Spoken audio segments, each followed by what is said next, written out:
हक्काचं अन्नधान्य विकणाऱ्या दळभद्रींचं करायचं काय?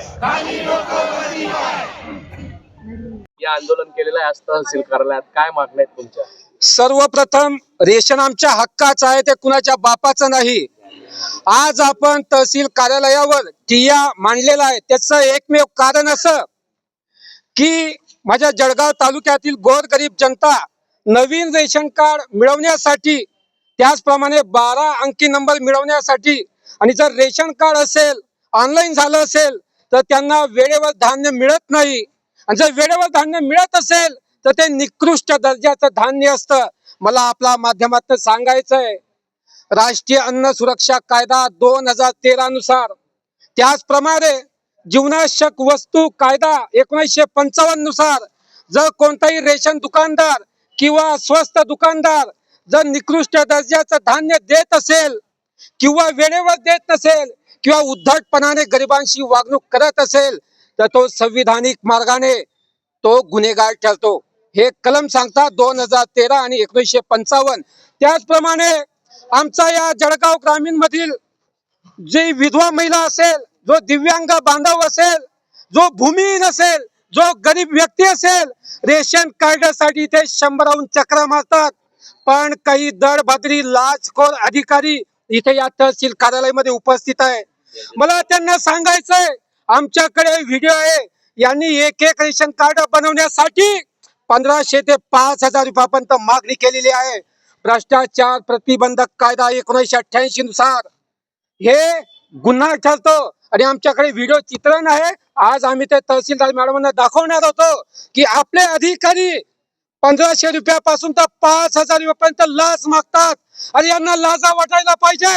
तुम्हाला या सरकारनं आमचा जो गरिबाचा टॅक्स आहे, आमची जी विधवा महिला असते, आमचा जो भूमिहीन शेतकरी असतो, आमचा जो दिव्यांग बांधव असतो, त्याच्या टॅक्सच्या माध्यमातून तुमचा लाखोचा पगार होतो. अरे तुम्हाला तो तुमचा लाखोचा पगार सुद्धा अपूर्ण पडतो. तुम्हाला आमच्या मायबाप जनतेचे 1500 रुपयावर तुमचा उदरनिर्वाह करतात.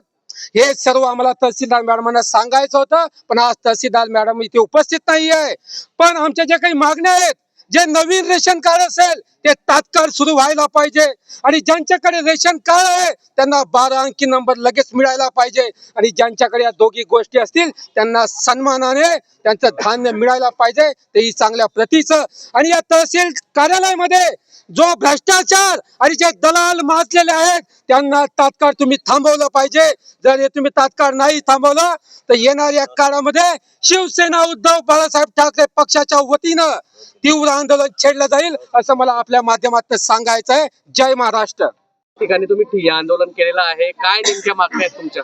आज खऱ्या अर्थाने ज्या दळभद्री प्रशासनाला कुंभकर्णासारखी झोप लागलेली आहे की आज आपण ड्युट्यांवर येतोय, आज आपल्याकडे एवढे कर्मचारी आहेत, तरीही शेकडोच्या संख्येने दररोज लोक कागदपत्र घेऊन फिरतायत आणि त्यांना त्या एक टायमाच्या अन्नासाठी, त्या रॅशनसाठी त्यांच्याकडे वारंवार चक्रा माराव्या लागतायत. आणि चक्रा मारण्याचा उद्देश काय? तुम्ही ऑनलाईन करून आणा, ऑनलाईन करून आणल्यानंतर हमीपत्र भरा, हमीपत्र भरल्यानंतर अजून इष्टांक आला नाही, आमच्याकडे पुरवठा यादीत तुमचं नाव आलं नाही, अशा वेळोवेळी ज्या म्हणजे हालचाल न करता फक्त खोटे आश्वासनं देऊन लोकांना इथून परत करतात. या सर्व समस्यांना त्रस्त होऊन हे महिला मंडळांच्या आमच्या कार्यालयाकडे बऱ्याचशा कंप्लेंट होत्या की भाऊ आमच्याकडे रेशन मिळत नाही. आणि ह्या सर्व गोष्टीला वैतागूनच आज सर्वांनी आम्ही एकत्र आलो. यांचं तकदीर चांगलं आहे प्रशासनाचं. आज पावसामुळे संख्या कमी होती. तुम्हाला परत एकदा तुमच्या माध्यमातून सांगतो, यांनी ऑनलाईन मध्ये जे दलाल बसलेले 1500 रुपये कार्डाचे घेता, ते जर वेळेवर बंद केले नाही तर आम्ही त्याच्यासाठी पण मोठा एल्गार पुकारणार आहोत. त्यानंतर काय बोलता, हमीपत्र भरा. हमीपत्र भरण्यासाठी पण काही ठराविक एजंट आहेत, ते लोकांकडनं 2-2, 3-3 हजार रुपये घेतात. पण आहेत कंप्लेंट, अजून 2-2, 3-3 हजार रुपये घेतात. अजूनही धान्य चालू झालेले नाहीये. दिव्यांग सुद्धा रेशन पासून वंचित आहे. तिथं आमचा सर्वात मोठा तो आहे की तुम्ही दिव्यांगांना तरी सोडा बाबांनो, त्यांना तर त्यांचा अधिकार द्या. बरं तरी सरकार देतंय, तुम्ही घरातून देत नाहीये. त्यानंतर संजय गांधीच्या काही महिला आहेत, त्यांचे प्रकरण अजूनही पेंडिंग आहेत, काहींचे पगार पडले नव्हते तर काहींना अजून पगारच सुरू झालेली नाहीये. लाडक्या बहिणींचा बट्ट्याबोळ केला तर किती महिन्यापासून यांना रेशन मिळालं नाही काय सांगणार? मी एकच मिनिट तुमच्या समोरच विचारतो, किती महिने झाले तुम्हाला रेशन भेटलेलं नाहीये? तुमच्या समोरच बोलतो आहे की मागचाच रोष आहे.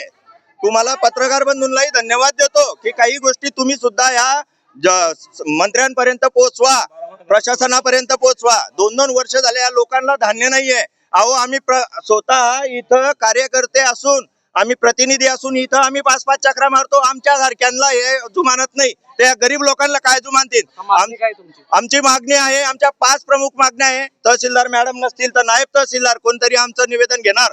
त्यांना आम्हाला तात्काळ ज्यांचा इष्टांक बाकी आहे ते आम्हाला काहीच कारण सांगू नका. बऱ्याच दिवसापासून इष्टांक चालू आहे. मयत लोकांचं धान्य कुठे जातं? ज्या मुलींचं लग्न झालेलं आहे त्यांचं धान्य कुठे जातं? म्हणजे या लोकांना फक्त उल्लू बनवायचे धंदे सोडलेले आहे. स्थानिक राजकारण्यांचे कार्यकर्ते येतात, त्यांचे 5-5, 10-10, 15-15, 20-20 कार्ड कसं काय चालू होता? मग आम्ही पब्लिक म्हणून आम्ही त्याचा आक्रोश आज या रूपाने केलेला आहे.